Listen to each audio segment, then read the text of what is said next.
اب میں ایک ایسی آیت نازل فرمائی جو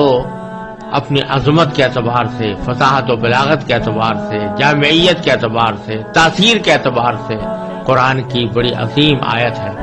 اور اس کو آیت الکرسی کہا جاتا ہے۔ اور اس میں یہ بات بھی صراحت کے ساتھ کہہ دی گئی ہے کہ اللہ تعالیٰ کی بارگاہ میں کسی کی سفارش نہیں چلتی سوائے اس کے کہ اللہ تعالیٰ خود ہی کسی کو اجازت دے دے یا حکم دے کہ تم سفارش کرو، تو بے شک پھر اس کی سفارش اللہ تعالیٰ قبول فرما لیتے ہیں۔ لیکن جو اللہ تعالیٰ کی مرضی کے بغیر خود اپنی خواہش اور اپنی مرضی کے مطابق کوئی آدمی جا کر سفارش کرنے لگے تو اللہ تعالیٰ کے ہاں اس سفارش کا کوئی مقام نہیں، اور نہ اللہ تعالیٰ کے ہاں وہ چل سکتی ہے، نہ ایسا کوئی شخص سفارش کر سکتا ہے اللہ تعالیٰ کے اذن کے بغیر۔ تو اس بیان کے لیے اللہ تبارک و تعالیٰ نے آگے اللہ آیت الکرسی نازل فرمائی ہے، اور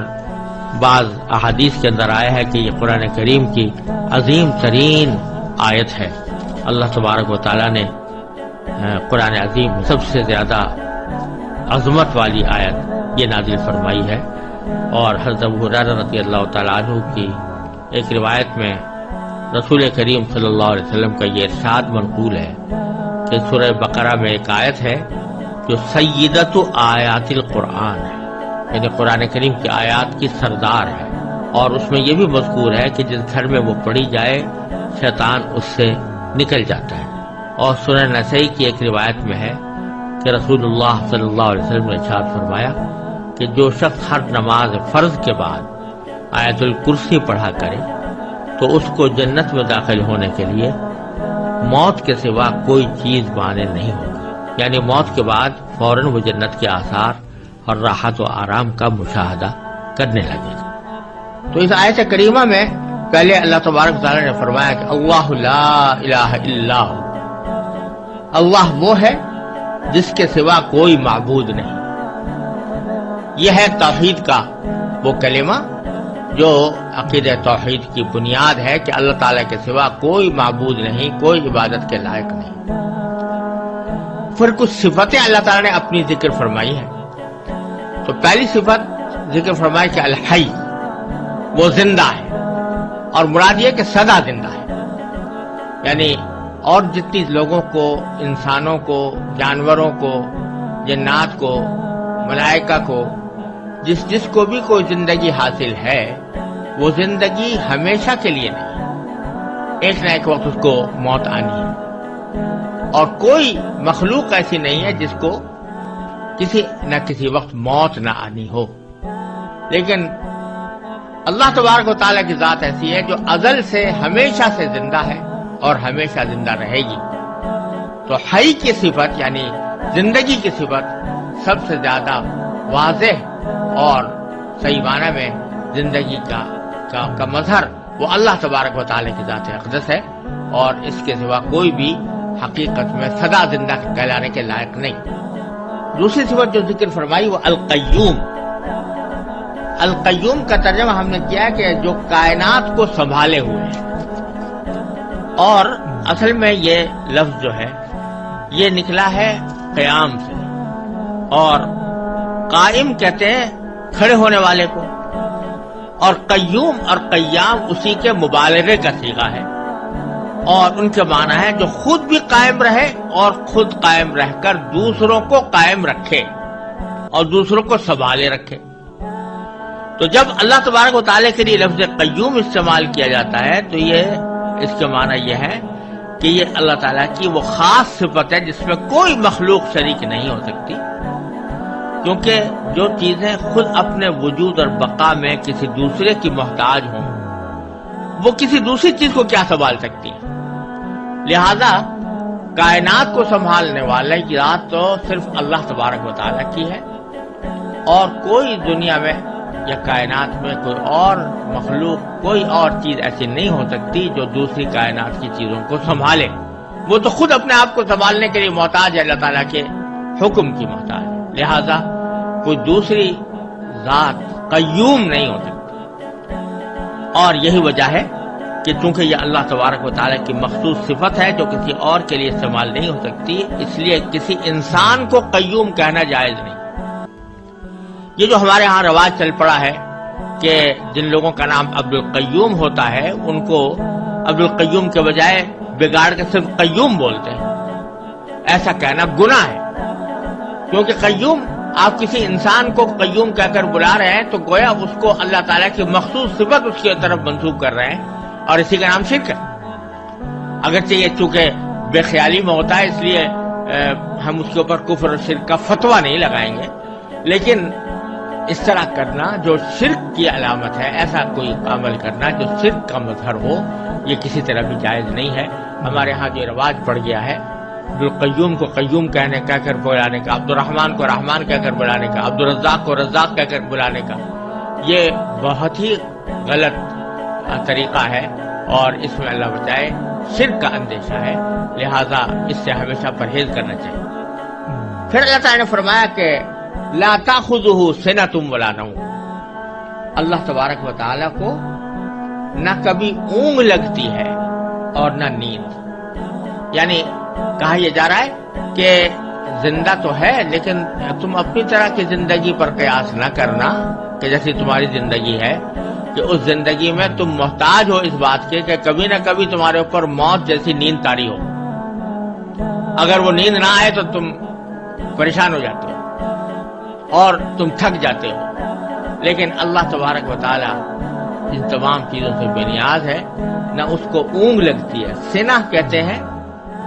ابتدائی نیند کا جو ابتدائی حصہ ہوتا ہے، جس کو اردو میں اونگ سے تعبیر کر سکتے ہیں، اس کو سنہ کہا جاتا ہے، اور نوم باقاعدہ پوری نیند کو کہتے ہیں۔ تو اللہ تعالیٰ کو نہ اونگ لگتی ہے اور نہ نیند۔ پھر فرمایا کہ لہو ما فی السماوات و ما فی الارض، اسی کے لیے ہے جو کچھ ہے آسمانوں میں اور جو کچھ ہے زمین میں، یعنی زمین و آسمان کے درمیان جتنی چیزیں ہیں،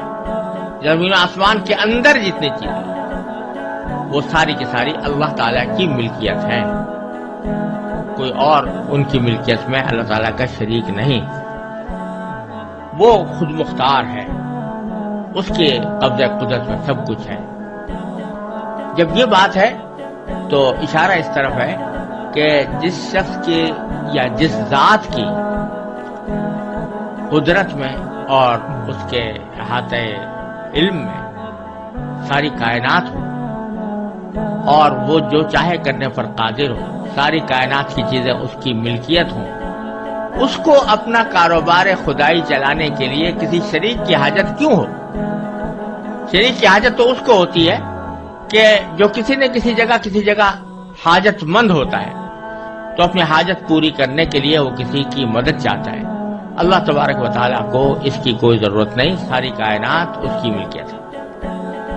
پھر فرمایا کہ من ذا الذی یشفع عندہ الا بإذنہ، کون ہے جو اس کی اجازت کے بغیر اس کے حضور کسی کی سفارش کر سکے؟ یعنی جو عقیدہ تھا کافروں کا کہ یہ بت اور دیوتا یہ ہماری سفارش کریں گے اللہ تبارک و تعالیٰ کی بارگاہ میں، اس کی تردید ہو رہی ہے کہ اللہ تعالیٰ کے ہاں کوئی سفارش نہیں کر سکتا جب تک کہ اللہ ہی کی طرف سے اجازت نہ ہو۔ اللہ تبارک و تعالیٰ کی اجازت، یہ جو تمہارے دل میں تصور ہے کہ یہ دیوتا جو ہیں یہ خود اپنی مرضی سے اللہ تعالیٰ کے ہاں سفارش کر دیں گے اور اللہ تعالیٰ ان کی ناز برداری کرتے ہوئے ان کی سفارش قبول کر لیں گے، یہ خیال غلط ہے۔ اللہ تعالیٰ کے ہاں کوئی سفارش اللہ تعالیٰ کی اجازت کے بغیر نہیں کر سکتا۔ ہاں، جن کو اللہ تعالیٰ خود ہی حکم دے دے، اجازت دے دے، جیسے پیغمبروں کو بعض مرتبہ اجازت دی جائے گی، اور نبی کریم صلی اللہ علیہ وسلم کو شفاعت کا منصب عطا فرمایا جائے گا، تو یہ در حقیقت اللہ تبارک و تعالیٰ ہی کی طرف سے ایک انداز کرم ہے اپنے بندوں کے اوپر، کہ اس انداز کرم کے تحت اللہ تبارک و تعالیٰ نے کسی کو بندوں کی سفارش کی اجازت عطا فرما دی، اس کے تحت وہ سفارش کرتے ہیں۔ ایسا نہیں ہے کہ اللہ تبارک و تعالیٰ کو تو پتہ نہیں تھا کہ یہ شخص آیا قابل معافی ہے یا نہیں ہے، یہ جنت کے لائق ہے یا نہیں ہے، اور پیغمبر کے کہنے سے اللہ تبارک و تعالیٰ نے اس کو جنت میں داخل کر دیا اور اس کی مغفرت کر دی، بلکہ اللہ تعالیٰ کے علم ازلی میں ہے ہر شخص کے بارے میں کہ کون شخص جنتی ہے، کون شخص اللہ تبارک و تعالیٰ کے یہاں مقبول اور مقرب ہے، اور کس کی مغفرت کرنی ہے اللہ تعالیٰ خوب جانتے ہیں۔ لیکن ایک انداز کرم ہے کہ براہ راست وہ مغفرت اور رحمت کا معاملہ کرنے کے بجائے اس کو نبی کریم صلی اللہ علیہ وسلم کی یا کسی اور پیغمبر کی شفاعت پر موقوف کرتے ہیں کہ یہ سفارش کریں گے تو ہم یہ کرم فرما دیں گے۔ تو سفارش کرنے والے کا بھی اعزاز ہے، اس میں سفارش کرنے والے کا بھی اکرام ہے، اور ساتھ ہی جس شخص کے ساتھ معاملہ ہو رہا ہے اس کو نبی کریم صلی اللہ علیہ وسلم اور دوسرے پیغمبروں کے ساتھ محبت اور الفت اور تعلق خاطر کا بھی پیدا کرنے کا ایک ذریعہ ہے۔ لیکن یہ وہ شفاعت نہیں ہے جو دیوتاؤں کی سفارش کا عقیدہ جاہلیت کے اندر تھا کہ یہ لوگ اللہ کی مرضی کے برالرغم بھی سفارش کر دیں گے اور وہ سفارش اللہ کے یہاں مقبول ہوگی۔ تو فرماتے ہیں کہ کون ہے جو اللہ تعالیٰ کے یہاں حضور سفارش کر سکے مگر اس کی اجازت سے۔ یعلم ما بین ایدیہم وما خلفہم، اللہ تعالیٰ جانتا ہے بندوں کے تمام آگے پیچھے کے حالات، بندوں کے تمام آگے پیچھے کے حالات جانتا ہے۔ یہ بات اس سیاق میں اسی معنی میں بظاہر کہی جا رہی ہے کہ سفارش عموماً اس موقع پر ہوتی ہے دنیا میں کہ مثلا ایک صاحب اقتدار ہے، اس کو کسی کے حالات کا علم نہیں ہے، پتہ نہیں ہے کہ یہ آدمی نیک ہے یا اچھا ہے یا اس کی مدد کرنی چاہیے یا اس کو کوئی اچھا منصب دینا چاہیے، کوئی عہدہ دینا چاہیے، اس کو تو پتہ نہیں ہے۔ اب اس کا کوئی مقرب شخص آ کر اس کے پاس کہتا ہے کہ میں فلاں بندے کی سفارش کرتا ہوں کیونکہ یہ میری نظر میں اچھا آدمی ہے اور اس میں عہدے کی صلاحیت رکھتا ہے، تو وہ اس کے کہنے کی بنیاد پر جانتا ہے، علم اس کو اس سے حاصل ہوتا ہے، خود اس کا علم کچھ نہیں ہوتا۔ لیکن تو سفارش کی ضرورت ایسے موقع پر پیش آتی ہے،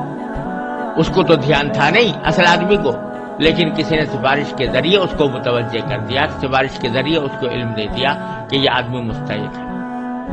لیکن اللہ جل جلالہ کیونکہ یعلم ما بین ایدیہم وما خلفہم، انسانوں کے تمام آگے پیچھے کے حالات کو خوب جانتا ہے، اس واسطے اس کو کسی کی سفارش کی حاجت ہی نہیں کہ اس کو فیصلہ کرنے کے لیے کسی آدمی کی سفارش کی ضرورت ہو کہ وہ بتائے کہ فلاں آدمی مستحق ہے فلاں غیر مستحق ہے۔ تو ایک طرف تو اللہ تبارک و تعالیٰ کا علم یہ ہے کہ ما بین ایدیہم وما خلفہم، اللہ تعالیٰ ان کے آگے پیچھے کے حالات کو خوب جانتا ہے۔ ولا یحیطون بشیء من علمہ الا بما شاء، اور لوگ اس کے علم کی کوئی بات اپنے علم کے دائرے میں نہیں لا سکتے سوائے اس بات کے جسے وہ خود چاہے۔ یعنی ایک طرف اللہ تعالیٰ تو تمام مخلوقات کی ہر بات سے واقف ہے، لیکن